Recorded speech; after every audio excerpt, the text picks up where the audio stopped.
বাড়িতে গেস্ট আসবে, এখন নিজেই বানিয়ে নিতে পারবেন দোকানের মতো মিষ্টি দই। জাস্ট কয়েকটা স্টেপ শুধু ফলো করতে হবে, দেখে নিন।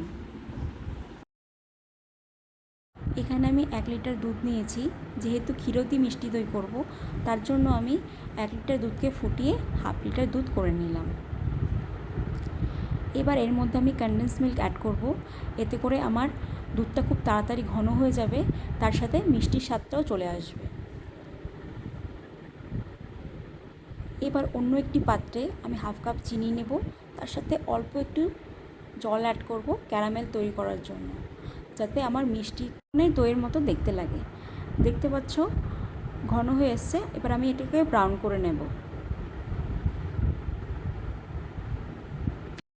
এবার এর মধ্যে আমি 1 কাপ দুধ নিয়ে ভালো মতো নাড়িয়ে চাড়িয়ে নেব, যাতে করে ক্যারামেলটা খুব সুন্দরভাবে গলে যায় আর দুধের সাথে ভালো মতো মিশে যায়।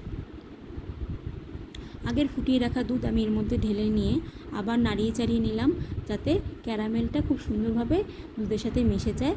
আর গ্যাসটা অফ করে দেব।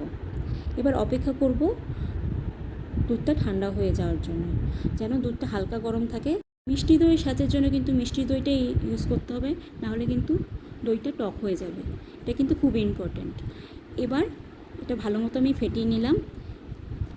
এবার আমার চেক করে নিতে হবে যে দুধটা হালকা গরম আছে কিনা। এবার ফেটিয়ে রাখা দইয়ের ওপর আমি দুধটা ঢেলে দিয়ে ভালো মতো নাড়িয়ে চাড়িয়ে নেব।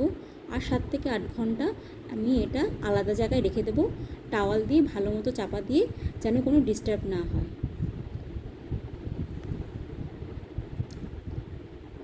7 থেকে 8 ঘন্টা পর আমি দইটা ফ্রিজে রেখেছিলাম। এবার বের করে দেখবো যে কেমন হয়েছে। তো তোমরা দেখতেই পাচ্ছ কতটা সুন্দরভাবে জমেছে দইটা। তোমাদের যদি ভালো লাগে তাহলে লাইক করে কমেন্ট করে অবশ্যই জানিও কেমন লাগলো।